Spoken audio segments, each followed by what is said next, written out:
Hi guys, in this tutorial we will create a photorealistic interior scene using Blender and the Eevee rendering engine. Yep, not cycles, but we're going to try and pull off photorealism with Eevee. And because we're using Eevee, the animation that you see here is all in real time, so expect super quick render times compared to something like cycles, which can take hours or even days to render a realistic 1-minute animation. If you're a beginner, you should be able to follow along without much problems. Before I begin, just wanted to quickly let you know about Skillshare. It's an online learning community with over 25,000 classes covering dozens of creative and entrepreneurial skills. Skillshare classes tend to be bite-sized and quicker to finish, allowing you to skill up really fast in whatever it is you want to skill up in. Premium membership gives you unlimited access, so you can join as many classes as you wish that are just right for you. Whether you want to fuel your curiosity, creativity, or even career, Skillshare is the perfect place to keep you learning and thriving. One class I found super valuable is the Simple Character Animation Create a Walk Cycle with Duik class. Although it doesn't use Blender, you can learn the process of creating awesome looking walk cycle animations with this class. Skillshare is also super affordable with an annual subscription going at less than $10 a month. Since Skillshare is sponsoring this video, you can sign up with the link in the description and get a 2-month free trial. So go ahead, check out Skillshare and sign up for the free offer using the link in the description. Back to the video. So let's get right into it. For this tutorial, I'll be using the newly released Blender version 2.81. Any version equal to or above 2.81 will work well. And the main reason I'm using 2.81 is due to the fact that Eevee bump mapping has drastically improved in 2.81 and it doesn't have those weird artifacts like it did in previous versions. So first off, open up Blender 2.81 and we'll be making use of the Archipack add-on that comes bundled with Blender. It may not be enabled on your end, so to enable it, all you need to do is go to Edit, Preferences, Add-ons, simply search for Archipack. Just go ahead and tick Archipack. It was already ticked for me by default, but for you it might not be. So once you tick that, go ahead and close the Preferences window. Okay, so the first thing we're going to do is we're going to design the floor plan for the interior. So for the floor plan, I'm going to use this one that I found from Pixabay. It's called I believe it's called just floor plan. So if you search up the word floor plan home, you'll find this one over here. Go ahead and click free download and just save it somewhere wherever you want on your computer. Back in Blender, we need to go ahead and delete all these objects because we don't need to use that for this scene. So I'm going to go ahead and go select all and then object delete because we don't need that anymore. So we should now have an empty Blender scene. Now we want to load in our reference image, but I want to load in our reference image from the top view. So change your viewpoint to the top view by going to View, Viewpoint, Top. Or optionally, you can hit the numpad 7 key on your keyboard. So now we're in the top orthographic view. So we can now load in our reference image. So let's go to Add, Image, Background. Go to the folder where your reference image is and then just double click. So now your reference image should come up. Another thing that you should note with Blender is these squares over here represent 1 square meter in Blender.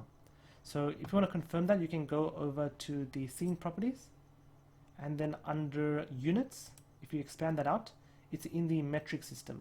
So if you're from the part of the world that uses meters, centimeters, and so on, you'd use metric. If you're from the part of the world that uses inches, feet, and so on, you'd use imperial. If you're not going to use any, just go ahead and use none. But generally, I like to keep it at metric because I'm from the part of the world that uses meters and centimeters and so on. So now I'm going to scale up this image so that it matches up a realistic size of this house. Now, my floor plan doesn't have dimensions like how long and how wide. A more professional floor plan would have that kind of information, but I'm not using a professional one here. I'm just using a free one that I found from the internet. If you want to follow along with a more professional floor plan, then you'll already have the dimensions there.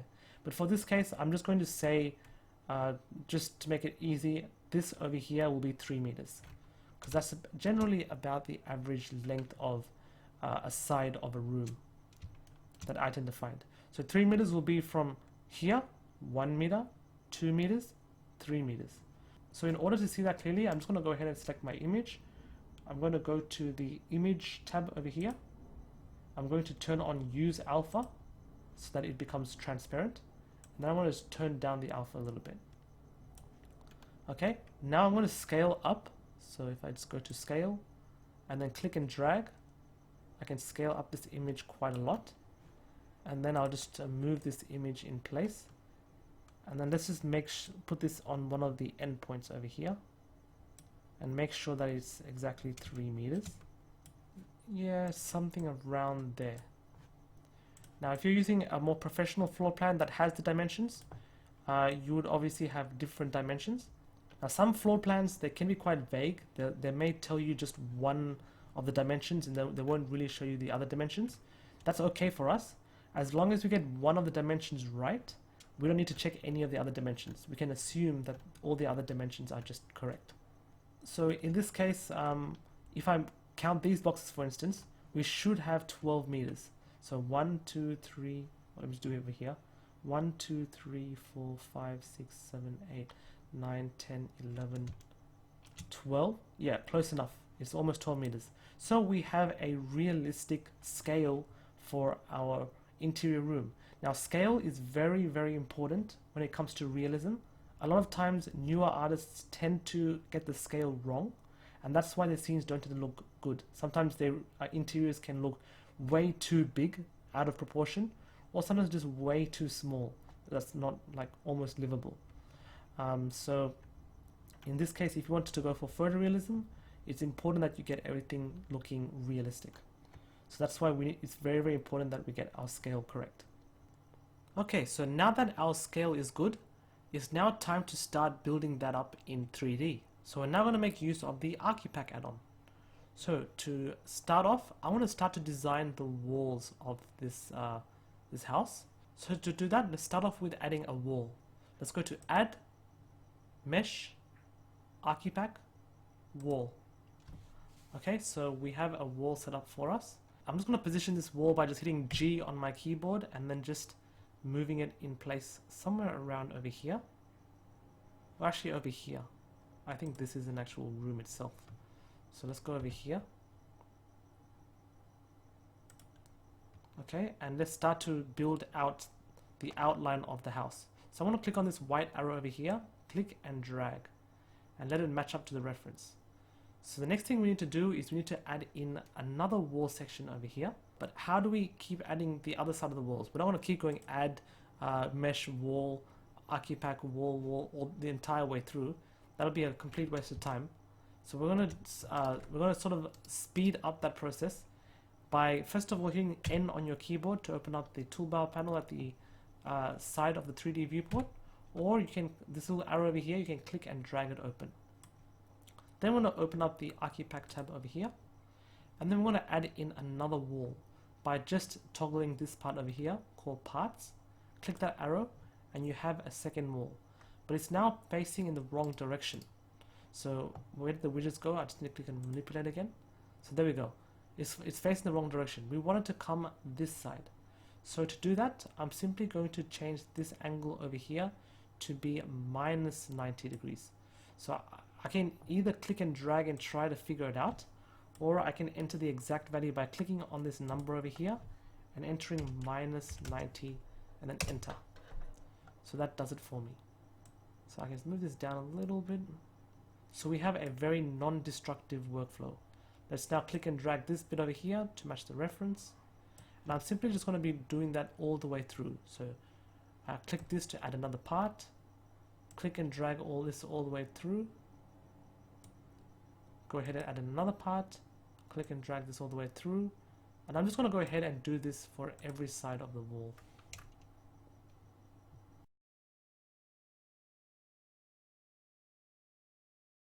For this part, I'm just going to leave it like this because I think this is a balcony.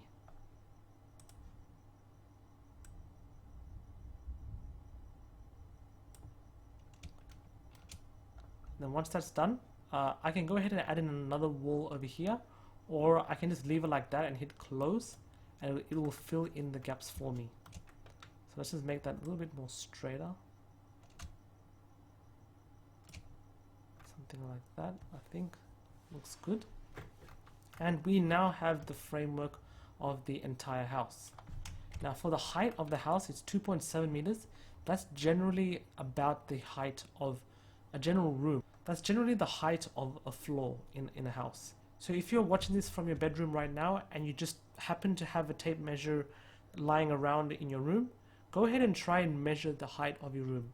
It may be around about that 2.7 to 3 meter mark.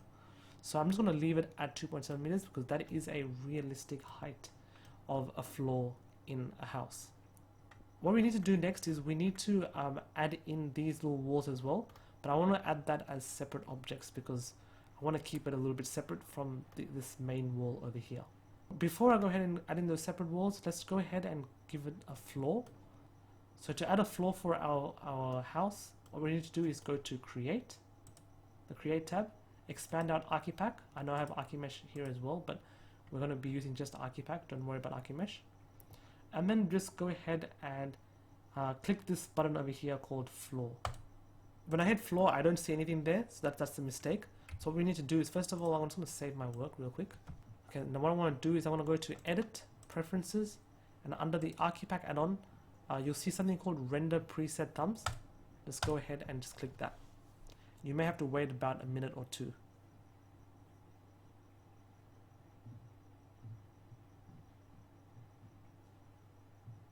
Okay, so now that it's done, it's generated all our windows and floors and things like that.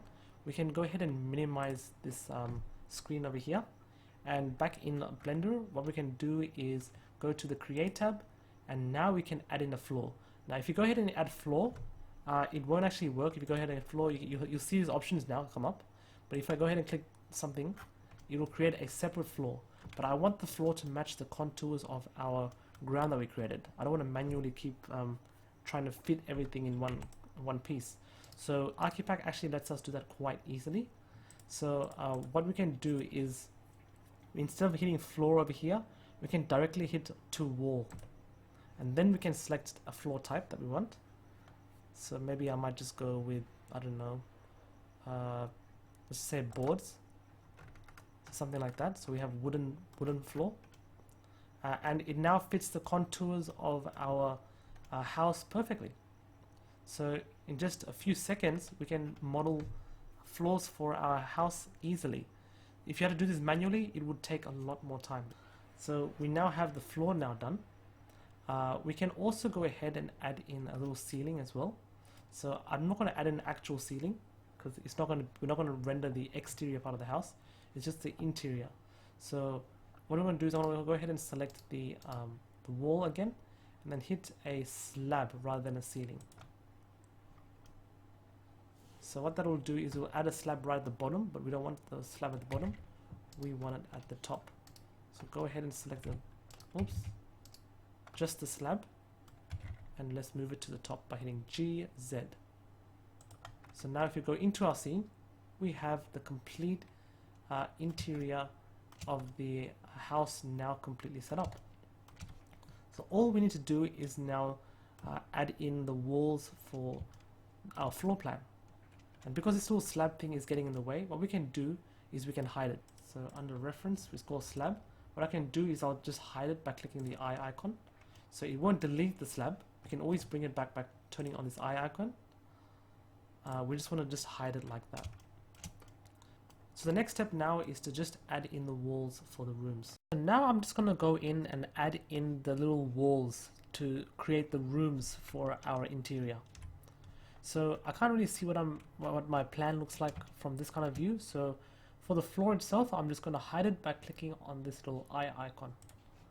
Okay, and I'm just going to do pretty much the same thing like I did for the outer ridge of the house. I'm just going to go ahead and create a wall exactly the same way. So I'll just click somewhere over here, and then I'll just go ahead and add a wall. Okay, so make sure that's exactly on the ground. Okay, so what I'm going to do now is I'm just going to rotate it 90. Actually, let's go R90 from the top view. Oh, sorry, R180. Let's go from that direction. And I'm just going to stick it there, increase the length over here, and pretty much do the same kind of thing. So add a part, increase that.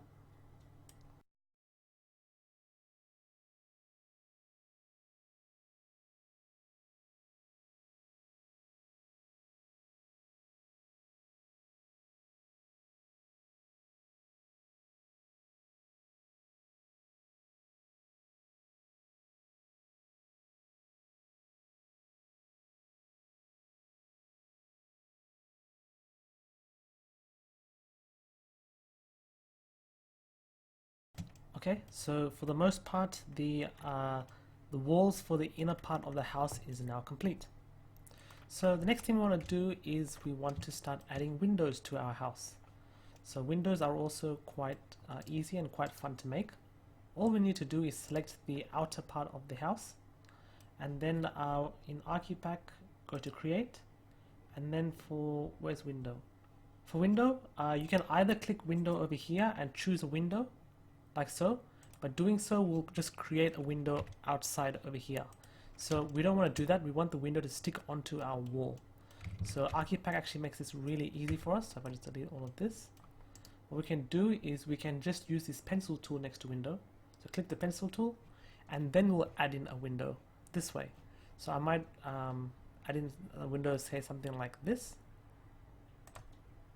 And then what we can do is once you click that, you just literally hover your mouse over the part where you want to add the window onto the house, and then just click and let go. That's it. Then once you're happy with the window, just hit escape to cancel out the action. So from the top view, what I want to do is I want to position, I want to decide where I want to add the window. So in this case, I want to maybe make a few modifications to this window. So let's go back to the Archipack settings. I want the altitude to be a lot lower, somewhere around here, and the height to be a lot higher. We want to let in more sunlight.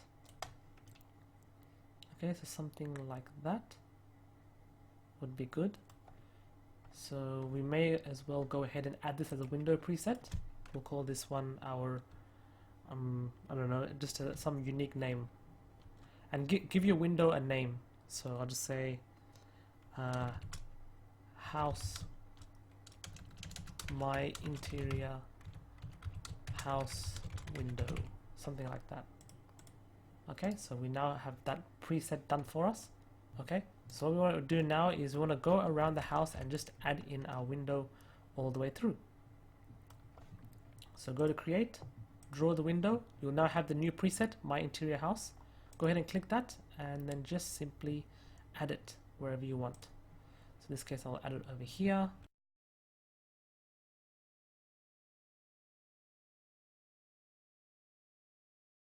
The great thing about this pencil tool is that it will literally cut a hole in our wall for us, and it will stick the window right in place. This will be a little bit tedious and will take a bit more time if you were to do it manually.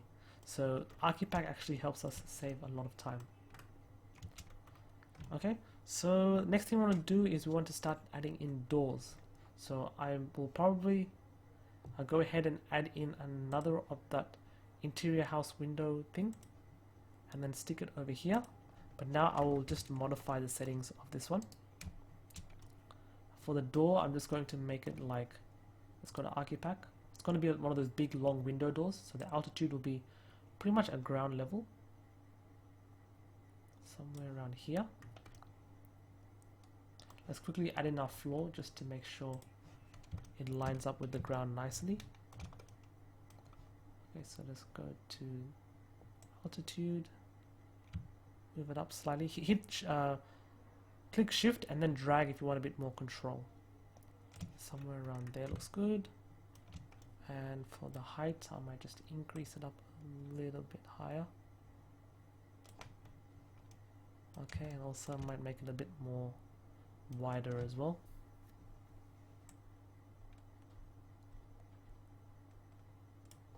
Cool, and let's move it along on the x-axis. Okay, for the actual doorway, I think I accidentally, this is probably the main entrance of the house. Now that I think about it, that's probably the entrance in the car parks here. So I think this is the doorway, or the doorways might be over here.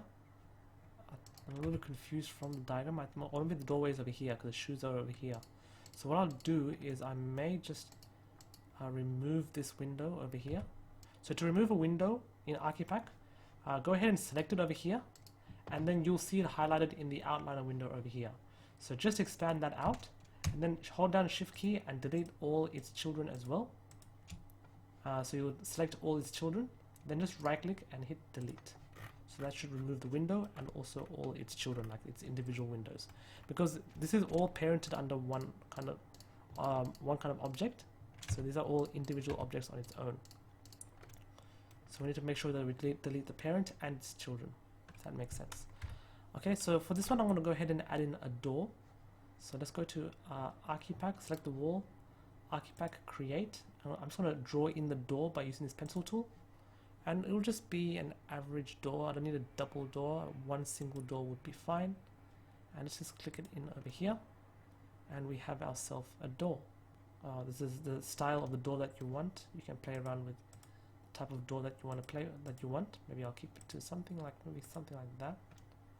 Looks pretty cool. May as well just go in and add in doors for each of the rooms as well. I'll just keep the default door, but if you want to play around with the door settings, you can play around. And after you set up the door, you can also go ahead and, for example, if I just select this door and draw it in over here, and then hit escape just to cancel out of that, you can select the door, go to the Archipack settings, play around with all this stuff, and even change the model type and whatever you want, and you can even save that as a door preset. And then you just simply draw that door around the entire, throughout the entire house. So I might also go in and add in a door over here.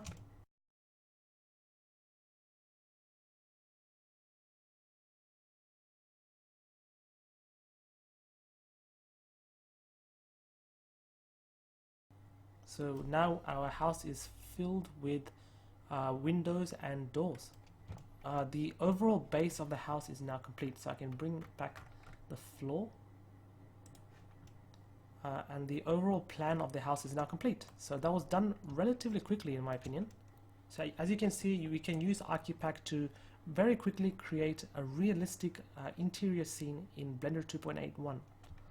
Okay, this wall, we can fix this one up a little bit.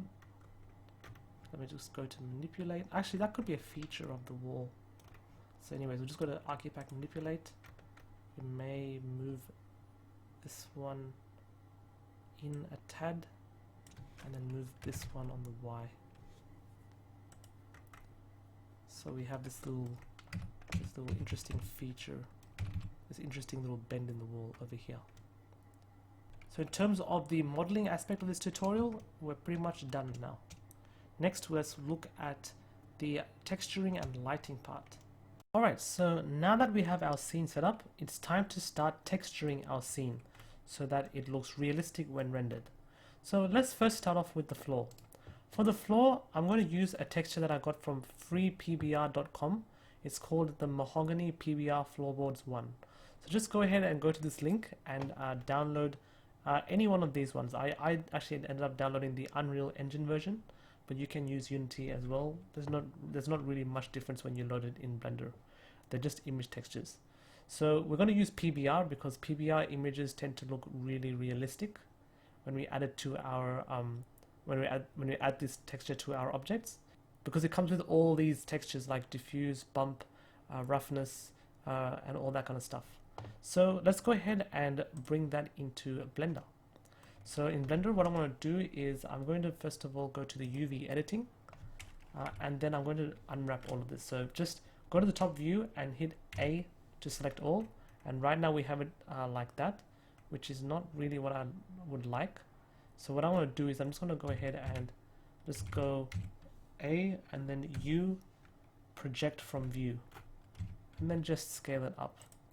And then what we want to do is we're going to go to the shading tab, and then we have all these materials for the floor. So if I just tap into edit mode again, what that means is if I deselect everything, select none, I can go ahead and select this floor, select.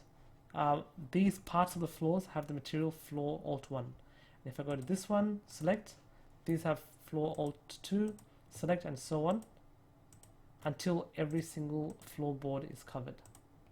But I think for this case, what I want to do is I want to sort of break the rule and just remove, just to get out of edit mode, remove all the floor materials,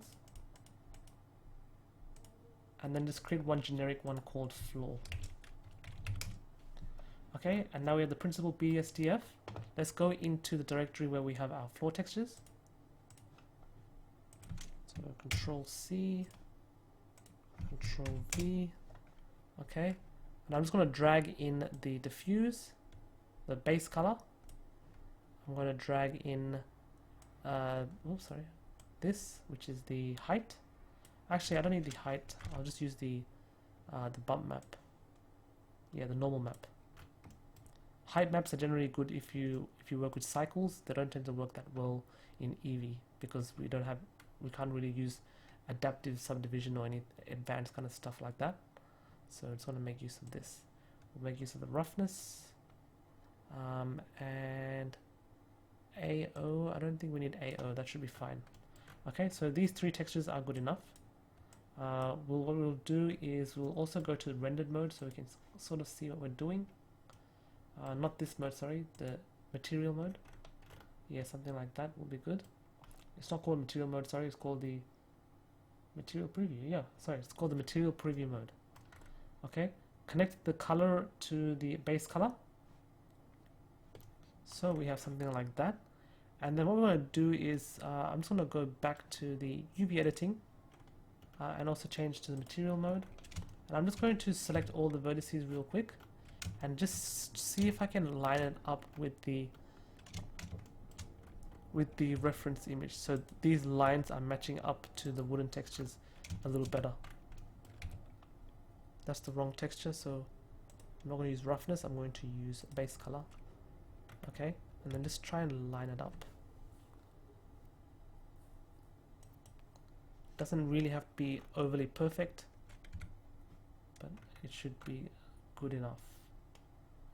Okay, so something like that is looking good for the floor. Let's go back to the shading tab. What we want to do next is we want to bring in the roughness. So connect this color to the roughness.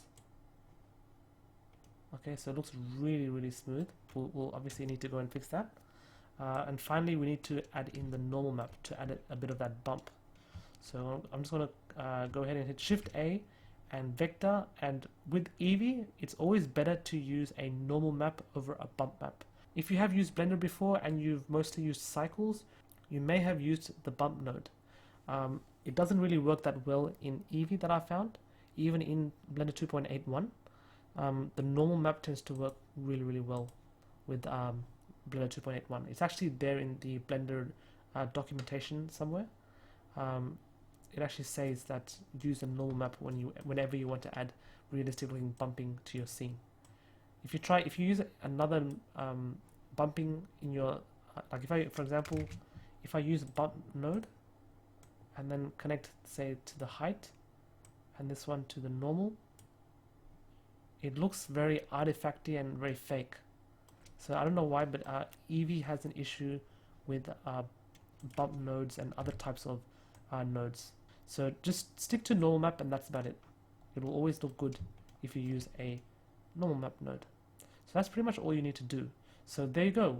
We have a really awesome looking wooden floor set up for us in Eevee. So the next thing we need to do is we need to tone down that roughness a lot. So I'm just going to go ahead and go to converter color ramp, and I'm going to just drag this bit down to make it less smooth. Maybe bring this up. Actually, yeah, bring it up a little. For the black one, maybe we'll just bring it up. Black makes it really shiny, so maybe we might give it a bit more white. Oh, there we go, it becomes less shiny. So that's it, the texturing and shading for the floor is now done. Okay, so the next thing is the walls. The walls I'm going to get from 3dtextures.me. I found this one called Plaster Rough 001. We're just going to give it a simple plaster texture. So just go to download all the maps, and yeah, just do pretty much the same thing. So select the wall, and I'm just going to tab into edit mode real quick. And what I'll do is I'll actually go ahead and apply. So let's just save a copy of this one. Save as. I'll hit that plus button to make it interior 1. And then I'll just apply these modifiers. So now if I tab into edit mode, it's a standalone mesh. If I move this around, you can see that the holes in the windows in the door area have been cut out for us. Perfect. And it seems to cut it out quite nicely as well. There's a lot of n-gons in our model. I know in 3D modeling it's always good to have quads, but the only time that n-gons tend to do really well is in architectural models, or models where you don't need to deform the mesh as much, or it doesn't need as much texturing information. So that's why n-gons are perfect for walls and architectural types of models that are very static. Okay, so let's tab into edit mode and let's just see what that looks like in UV editing mode. I would set up like this.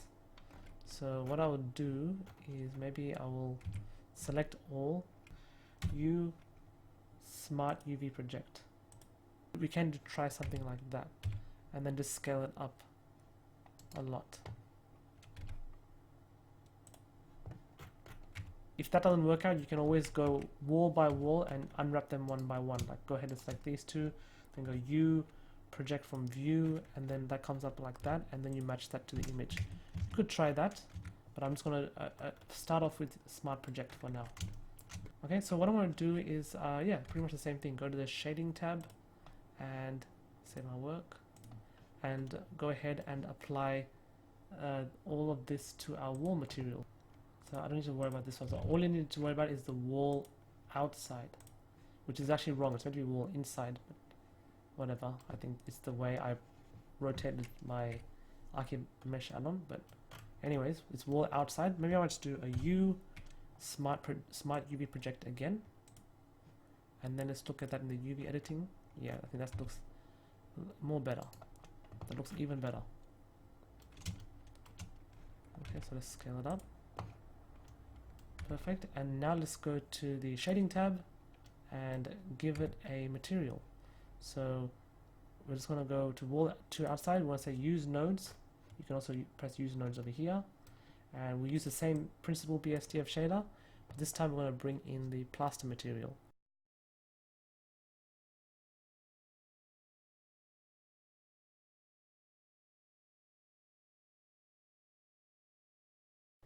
Okay, and next we want to go to the UV editing, select all our walls, select all these ones over here, and then go S10 to scale it up by 10. Would that look better? Yeah, I think that looks even better. Now, I don't want as much bumping on the wall as well, so let's go back to shading real quick. And let's turn down this strength to 0.5. Let's make it a bit more subtle. And finally, what I want to do is the door. For the door, I just use this texture over here from Free PBR again, the Antique Wood Veneer. I'm pretty much going to do the same thing like I've been doing with the floor and the wall, so I'll just show this in time lapse.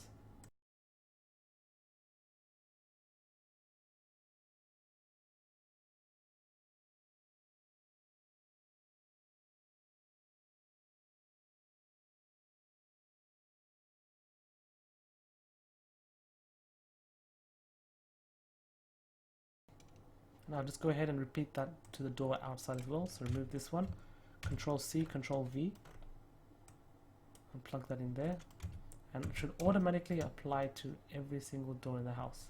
And what I'm going to do is I'm also going to open up each of these doors,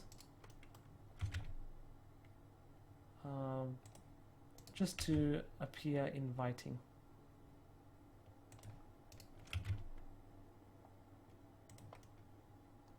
Okay. And for each of these handles, I'm just going to give it a basic glossy shader. Let's go use nodes and just say roughness is quite low, specular quite high. And I think also maybe we would just turn up the metallic as well. And the base color can be a bit more gray. The final texturing that's left are the windows. So I'm not going to really focus on the window frames. I think I'll leave that to you. What I will do is I'll focus on the glass itself. So if we go to the glass and I select window glass, it selects just the glass. Okay. So for the glass material, Eevee can be a little bit tricky with glass. It can be a little bit challenging to get it right. So I'll just show you exactly how to set up realistic glass with Eevee. All you need to do is, first of all, we'll go ahead and hit use nodes. We'll create a very basic glass material. So for glass material, we'll also use the principal BSDF. You tend to use the principal BSDF for almost any kind of material in Eevee. And then for transmission, just bump it up all the way to 1. So it still doesn't look like proper glass, that's fine. Turn the roughness all the way down. Really low, maybe 0.018 would be quite good. And it still doesn't look like glass, it's reflecting quite weirdly.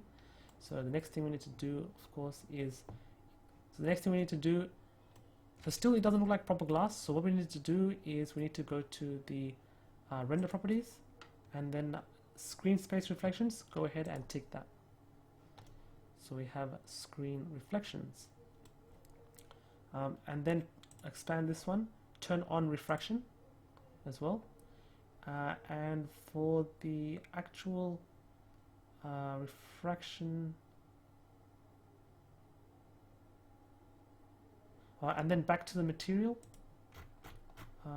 For the refraction depth, we probably have to, because the trees are so far away, we'll probably increase the refraction depth to really far, so that it's sort of matches. From the outside it doesn't look right. Put it all the way to 0. Oh sorry, I've got to turn on screen space refraction so that we can see through the window. And then if I go close to 0 from outside, we can see what's inside.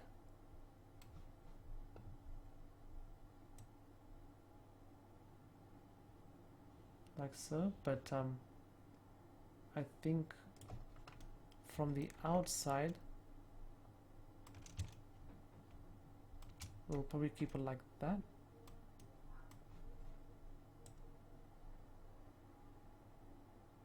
Yeah, I'll probably keep it like that.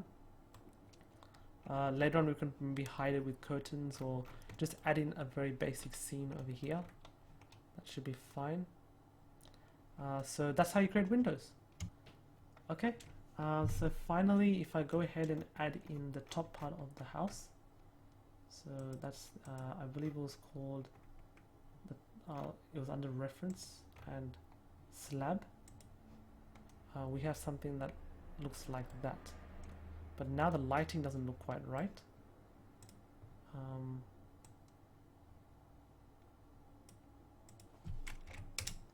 That's because we're still in this material view. So if you go to the Eevee rendered mode, that should give you a more realistic look with realistic lighting and everything. So right now, bear in mind we're still not in the Eevee rendered mode. We're still only in the viewport shading mode. The actual rendered mode, exactly how it will look like in Eevee, is in this button over here. So right now we can't really see much of what's going on, mainly because we don't have any lighting in our scene. So for the actual lighting, what I'm going to do, I'm just going to go over to HDRI Haven. I'll probably go for this one, the noon grass. In the world settings, I'm going to go ahead and change this one from color to use an environment texture, and then load in that noon image. Okay, so it looks sort of like that. So go over to the render settings, and then go to ambient occlusion, tick that, and just increase the distance so it looks a little bit more realistic. And also under shadows, got a high bit depth. Okay, so that's it. So another thing that we can do to make our scene look even better is we can start to add in furniture. So I'm going to go ahead and remove this slab once more, and then let's just bring in a bunch of furniture. For the furniture, I'm going to go ahead and download some furniture that's available on 3D Modeling Tools YouTube channel. It's basically a YouTube channel where you get to see how models are created, and you get to download them as well that are royalty free. So go ahead and subscribe to this channel because it's a pretty awesome channel, and he let me use these furniture for my tutorials as well, which is pretty cool. So go ahead and find all these kinds of furniture that you'd like and download them. So all you need to do is literally just go to one of these videos like this one, this brown sofa, go to show more and just download from that link right there. Okay, and I'll just do some basic modifications to this one. So I'll just apply all these modifiers, select I'll just hide all of this stuff, and also move that out of the way. Select all of this one, Control J. Sorry, select all this one, Control J. So make it into one, and then I'll save this as another file. So brown sofa, and I'll pretty much do the same to all the other ones as well. Okay, cool. So now it's just a matter of once you have your assets ready, and then just bring that into your main scene. So to do that, all I'm going to do is go to File, Append, and then go to the scene. So in this case I might go to brown sofa, go to object, and find the object that you want. So in this case it's sofa, and now I should have that scene. So G Y, and then I can start to arrange my scene. So GX RZ180, and we can literally start to build out a very simple scene this way. I'm going to go Alt D X RZ RZ90, and then go GY, and move it forward like that. Something that looks like that. This model looks amazing, by the way, even after it's converted to Eevee. So it looks cool. While I'm here, I might also bring in a bed. So File, Append, let's go back up, find the bed, and also go to Object, Bed. So the bed over here, and then I'll just go GX, and then move it on the Y, somewhere like this, and then GY, GX, and then we move it closer to here. Would be good. Might also go Alt D X GX or GY, and we'll move it here as well. It's a very big bed for a very small bedroom, but I think it should look okay. So that's what it looks like from the doorway. Pretty cool. Okay, so we can start to fill in our interior scene very quickly by doing something like this. So it's always very good to have a lot of assets. So if you have a lot of furniture, if you have a lot of assets saved up in your folder somewhere, building up interior scenes like this can be really cool, can be really fun as well. Okay, so finally I might also bring in my dining room set. Let's go ahead and append that, and then move this GX X, G, Y, and let's just move that somewhere over here.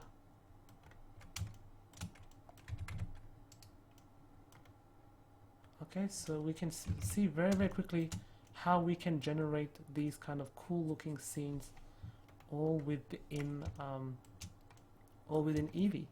So this dining room, by the way, is a result from the tutorial series that I created on my YouTube channel. So go ahead and look for the dining room series where you'll learn how to create all of this from scratch.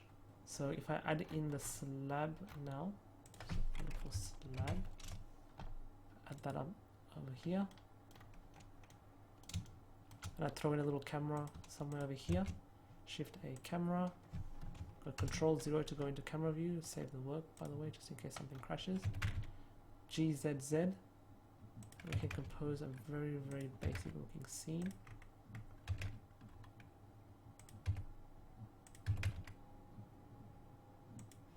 I might increase the focal length to 35.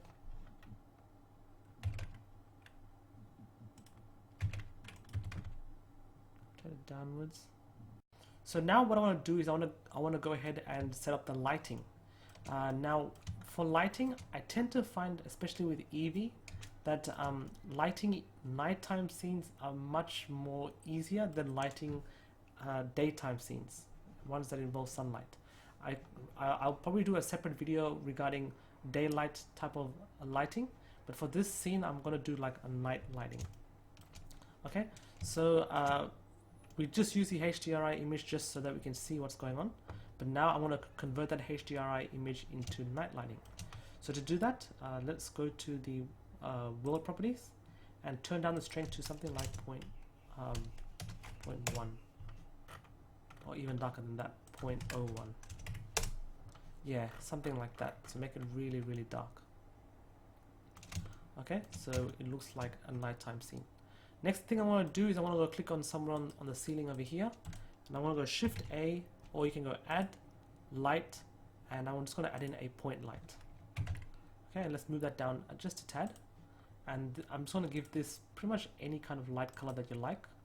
I'm going to go for that sort of halogen kind of color, so a little bit of that orangey yellowy kind of look, more towards the orange, I guess, something like that. And well, actually not that, but something like that, and then turn this up to about 50 watts.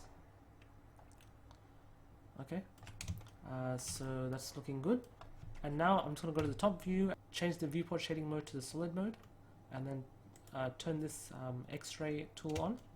Then what I want to do, I'm going to hit Alt D to duplicate the light. I'm just going to put it somewhere over here, and then over here as well, Alt D, and then Alt D over here as well. Then go in and select each of the lamps. So hold down Shift and then select each of, oops, Control Z. Hold down Shift and not that one. I might have to turn off the X-ray. Okay, now hold down Shift and select each of these lamps. Cool. And now go back to the top view again. Turn on the X-ray, and then go Alt D and duplicate it pretty much everywhere. So add some over here, add some over here.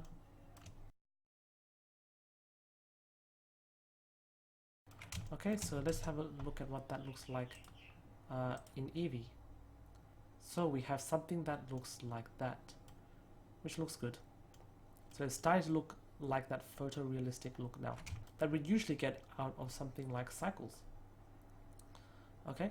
So as per the lighting, I think that's good enough. We don't really need to do anything else beautifully. Okay, so one thing I want to do is maybe just introduce a little bit of that what do you call it, indirect lighting, global illumination.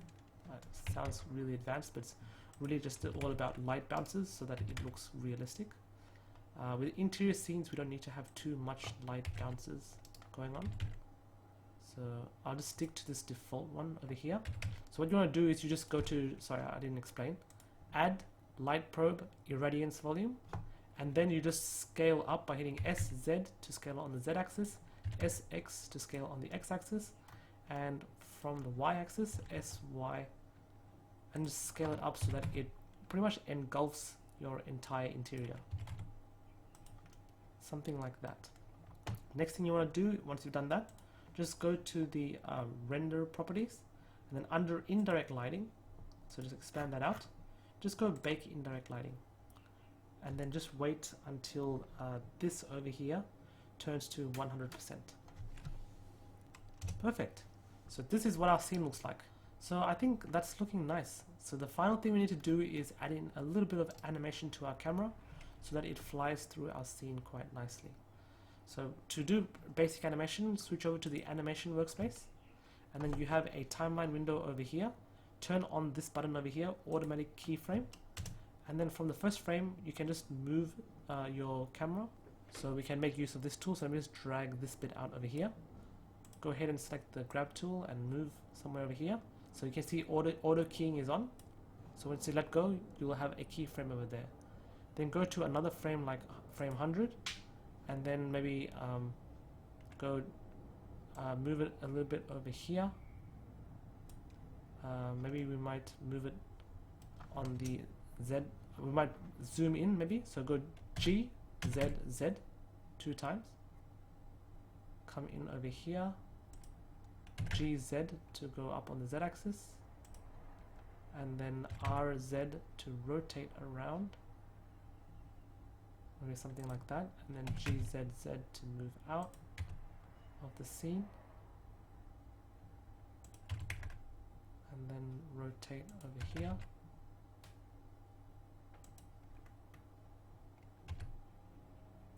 Something like that. So if I play back the animation, we have something that looks like that. Oops, there's a bit of a collision going on over here. So I might just move that in. Try and maybe rotate it a little bit so that we can see a bit more of that sofa. And that looks really good. So for a very basic animation of the interior, that's looking good. I might just slow down this animation a bit more. To slow down the animation, hover your mouse in the timeline, go to the first keyframe, and hit S, and then just scale it up.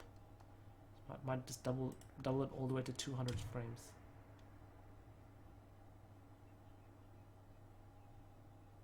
So something like that. Maybe we'll add in another camera. So I'll just go ahead and press M over here to add a marker. So this is generally what you do when you make movies. You tend to add markers over here, and then you bind this camera to the marker. So you go Control B. So now this camera is binded to this marker. So I can go to another frame over here, go M, add another marker, and then maybe somewhere over here in the bedroom, let's add another camera, Shift A camera, and then hit Control 0 on your numpad. GZ will move it up like this. We'll go into the bedroom now. And then for this one, we select this marker, Control B, and bind this camera to this marker. So we can see that once this animation is done with the first camera, the other camera switches, and we now look at the bedroom view. So for this one, I'll just zoom in. So GZZ, and just go into the bedroom. I'll also change this focal length to be 35. Okay. So we have something that looks like this. Also might slow down this animation a little bit. And turn the end frames to something like that. Okay, so the entire animation is now like this.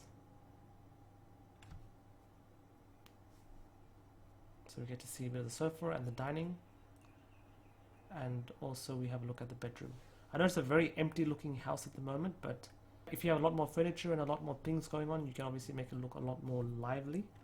But yeah, for the sake of the length of this tutorial, I'm not going to do that. Okay, so let's go back to the scene and let's do some light compositing, post-processing, to make the scene just pop a little bit more. So go to one of these random frames over here, hit F12. Alternatively, you can just go to in Blender, sorry. Alternatively, you can go to render and then render image. That's doing the same thing as F12. So you will have an image that looks like this, which looks good. I guess we can make it pop a little bit more and make it look a little bit more realistic. So to do that, go to the compositing tab, hit use nodes, then let's select this node, just select this node, move it out of the way, select this node, move it out of the way. Let's go ahead and add a output viewer node so we can see what we're doing. And then we're going to first start off with a distort node, lens distortion, plug that in there and plug that in here. And we'll just go 0.02 for distort. So we're trying to imitate chromatic aberration. And we'll also add in a bit of that dispersion as well. And then hit fit so that it covers the entire scene. So the corners look a little bit blurred out, like you'd see on a TV screen. So this helps to add a tad bit more realism. Next, what we'll do is we'll also go in and change the color scheme a little bit. So let's go to color balance, and then let's just maybe go a little, not too orangey. This one can be more blue, and maybe this one's a bit more purple. So something like that. You can play around with this.